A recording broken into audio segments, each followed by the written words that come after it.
Namastê, seja bem-vindo, seja bem-vinda.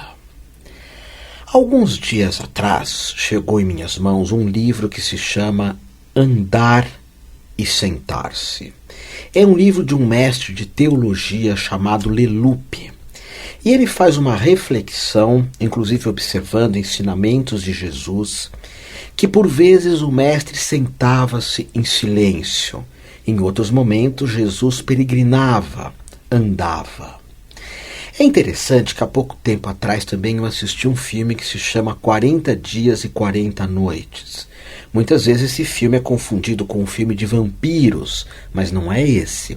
É um filme que trata dos momentos, dos 40 dias que Jesus, o Nazurita, o mestre, ficou em cima de uma montanha em absoluto silêncio, em oração, em jejum, em meditação, em reflexão e, claro, sendo tentado por um sem números de caminhos, desejos, desejo de se alimentar, desejo de abandonar a própria missão de vida, desejo de se vender para os desejos do ego ou para os desejos do mundo.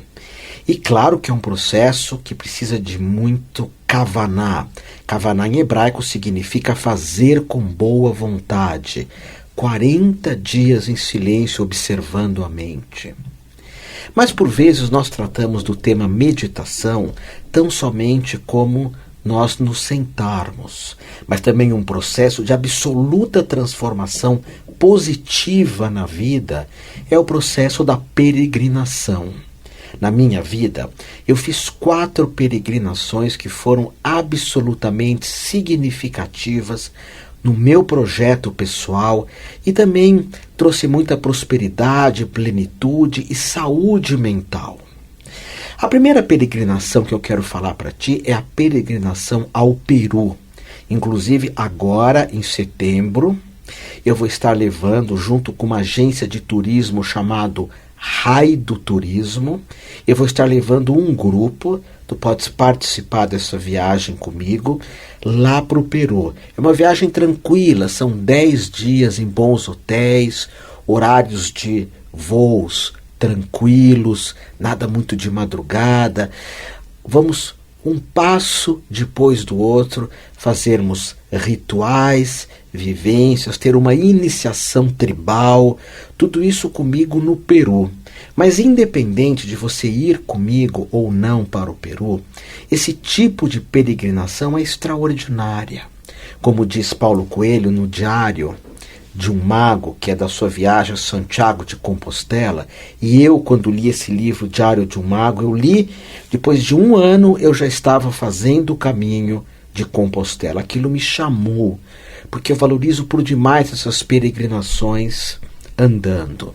Mas voltando, Paulo Coelho diz que basta eu pensar em ir para o Peru, ou para a Índia, ou para o Nepal, ou enfim, para a Tailândia. Quando eu começo a elaborar isso, eu já estou num processo de peregrinação. Não é lindo isso? E essa viagem para o Peru, eu já fui 9 ou 10 ou 11 vezes para o Peru. Eu não sei ao certo.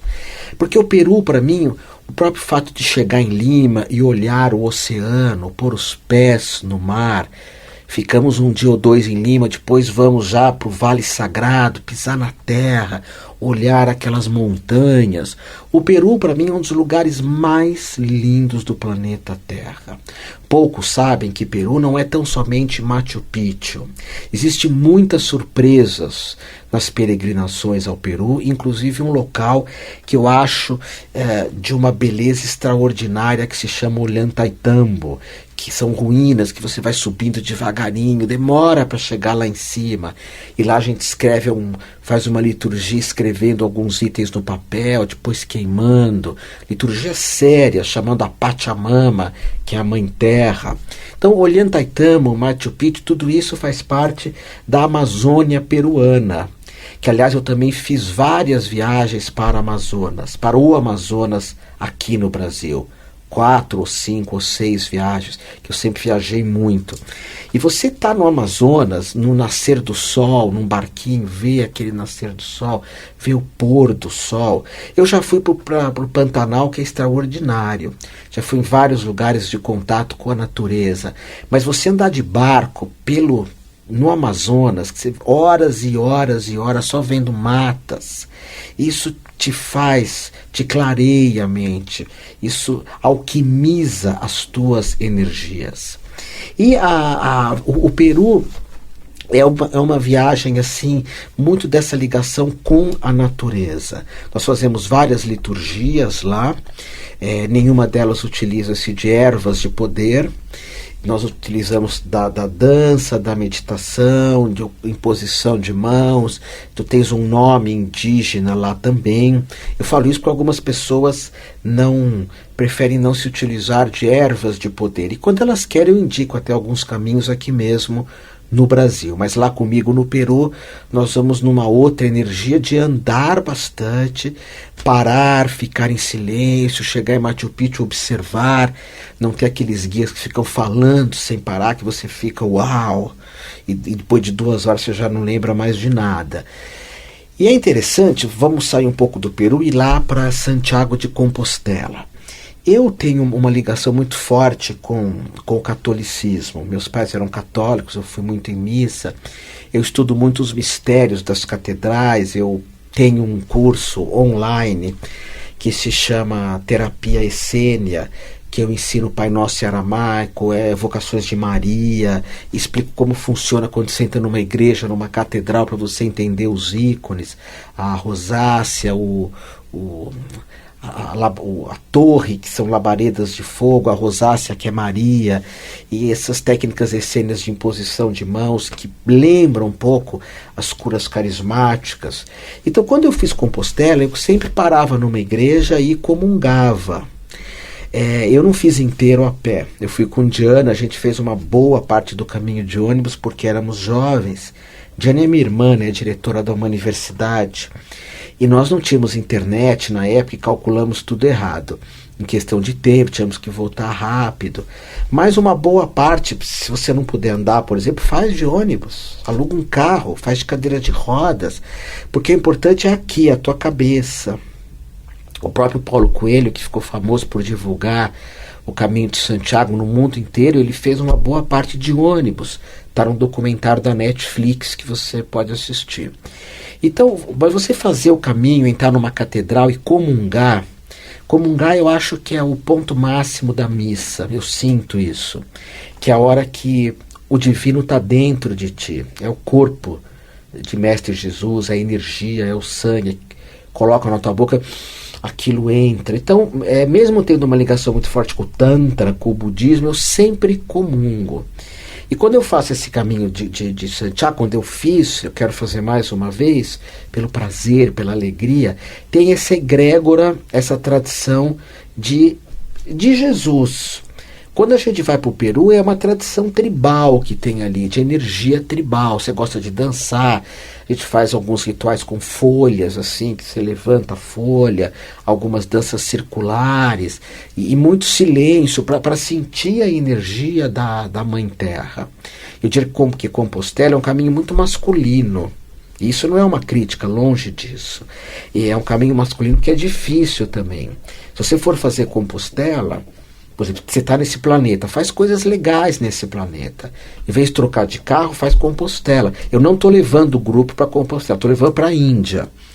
Perdão, estou levando para o Peru e o ano que vem talvez para a Índia. Faz mais de 20 anos que eu não vou para a Índia, mas estou querendo levar um grupo. Esse ano 2018, agora em setembro, para o Peru. Mas o Peru é muito tranquilo. Você chega, você fica mais nos lugares. Tem alguns caminhos, que são caminhos incas, que são para pessoas mais aventureiras, mas aí não faz comigo a viagem. A gente faz esse caminho de trem, é um trem de classe executiva, porque lá ou é muito rico ou é muito pobre.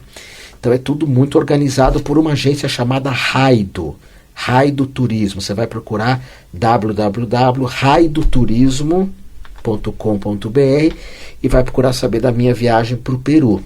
Se você quiser ir comigo, uma viagem calma, tranquila, sossegada, um passo depois do outro. Já em Compostela, a saída de Compostela é extraordinária, porque o primeiro dia é uma subida de 27 quilômetros. Se for fazer o caminho inteiro de Compostela, o primeiro dia são 27 quilômetros subindo. Primeiro dia. Nenhum dia dos próximos 40 dias aproximadamente você vai andar tanto. E aí vem todos os medos. Eu não vou conseguir, isso não é para mim, o que eu estou fazendo aqui, por que eu fui me envolver com isso, Paris está logo ali, Barcelona logo lá, eu posso estar tomando um vinho em Paris, ou eu posso estar, enfim, tirando fotos em Barcelona, e você andando, 30 quilômetros subindo.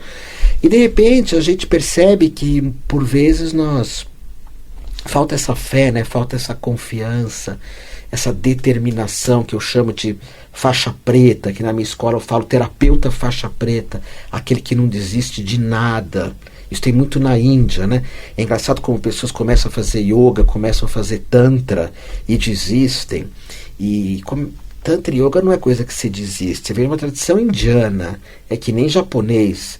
Nos cursos no Japão, seja de shiatsu, de ama, de aikido, seja uma formação de administração, enfim, o primeiro dia de aula se discute aonde vai ser a formatura e se faz uma cotização de valores. No Brasil chama de vaquinha, para juntar dinheiro para a formatura. Primeiro dia de aula, porque sabe que ninguém vai desistir.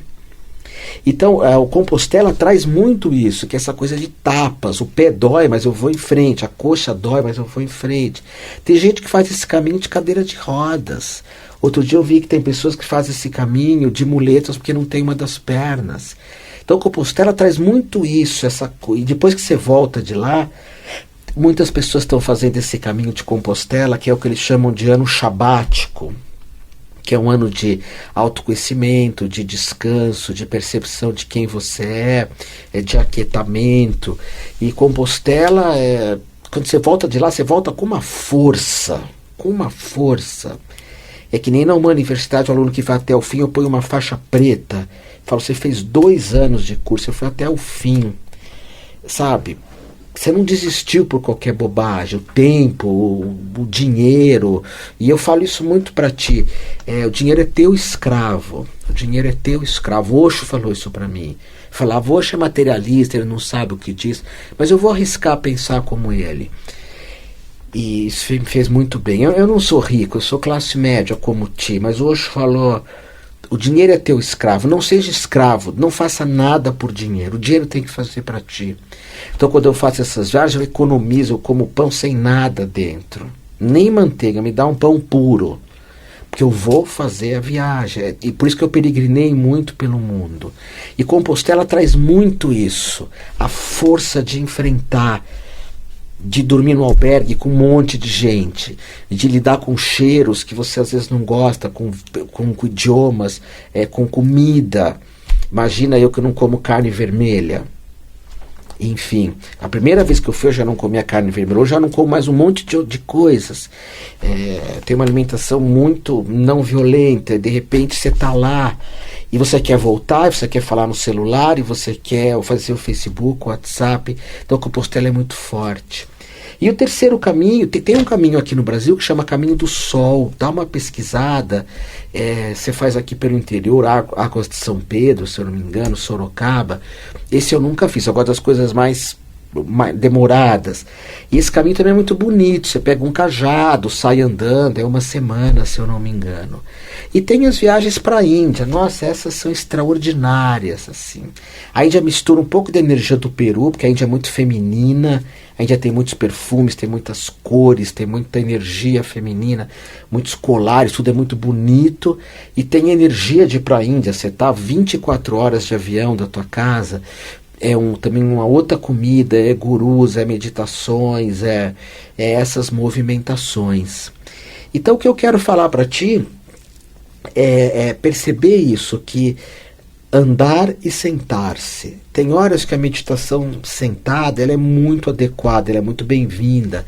É a hora que você para, é a hora que você fecha os olhos, é a hora que você fica em silêncio, é a hora que você observa as coisas passando, mas você não vai, você não sai do lugar. E tem horas que essa peregrinação andando também é muito bem-vinda. Eu tenho falado muito com a monja Coen. Monja, faz uma viagem para o Japão. Essa é uau, essa é talvez até mais complicada que Compostela, porque a gente fica em mosteiros japoneses, a monja Coen me fala. E mosteiro é só, a comida é muito sem sabor, o chão muitas vezes é duro, são ambientes coletivos, mosteiro você não pode falar nada, é silêncio, você trata o guru com uma dignidade ímpar que não tem aqui no Ocidente. Aqui por vezes ou as pessoas não respeitam o guru, ou elas ficam, como se diz na gíria, babando, perdendo a personalidade diante de um guru, pondo ele acima, num pedestal. Elas se despersonalizam diante do guru. Isso é péssimo, péssimo.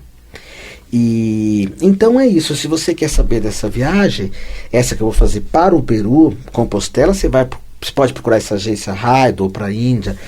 Essa agência é muito boa, Raido Turismo.